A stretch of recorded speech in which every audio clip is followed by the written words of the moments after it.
Batting practice at Great American Ballpark, and Zach Hampel is always thinking ahead.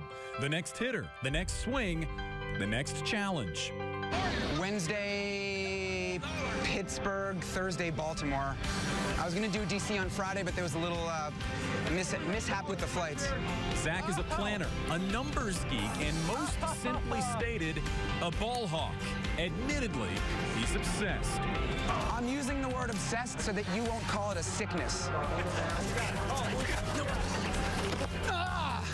Zach's obsession is collecting baseballs for Major League games. But the word obsession may not even adequately describe his ongoing pursuit. 23 years, 50 big league ballparks, nearly 6,600 baseballs and counting. I keep a log on my computer just with a few details, the date, the stadium, what number ball it is for me, where in the stadium I was, who hit it or threw it, you know, if I jumped over a railing or, you know, caught it in the front row or whatever. All right, here we go. Jason Hayward. You ready for it? Zach racks up big totals staked out in the bleachers for batting practice, but he's not a quantity over quality kind of a guy. The best balls are actual game balls, and his ball hawking highlights are bullet points on an impressive resume. My number one baseball that I've ever caught is definitely the last home run that the Mets ever hit at Shea Stadium in 2008. I also caught Barry Bonds' 724th career home run. That was definitely a highlight. And Mike Trout's first career home run. I was awfully close to Derek Jeter's 3,000th hit. In a way, I was right in that spot for his first at-bat, then had to move because the people came for their seat, and his second at-bat, he hit it right there. It still kind of tears me up on the inside, so let's not talk about that. Gracias. If he were Japanese, I would have said, Choto boru nagete kudasai. I love catching home runs on the fly more than anything else. Oh, look at this. Getting a ricochet is fun because I almost feel like if I don't catch one on the fly, I don't deserve it. And sometimes you just get really lucky. But Zach attributes very little of what he does to luck. But it bounced! An English major in college, he's written 3 books. One, not surprisingly, titled Watching Baseball Smarter.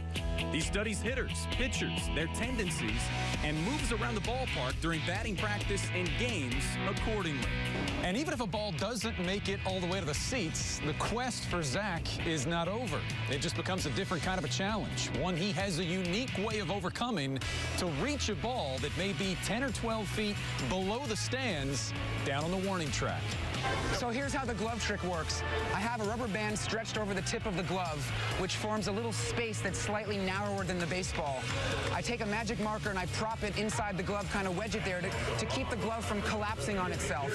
The glove is heavy enough that it pushes down over the ball. The rubber band stretches to the side to let the ball into the pocket of the glove. And when the ball goes in there, the band sort of bends back in place to hold it. Baseball is Zach's passion. His day job is at his family's bookstore in New York City.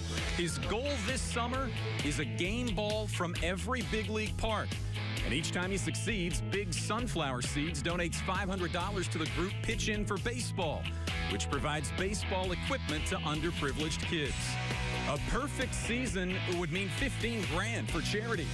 Another target number Zach could cross off one of his seemingly never-ending lists. I guess at this point I kind of have to go for 10,000 baseballs. I'm closer to 10,000 than I am to 0, you know, so I might as well keep going. I love doing this. It's every season there's new challenges, new players, milestone home runs for me to chase. Until it gets old, which I don't really anticipate ever happening, I'll probably keep doing this.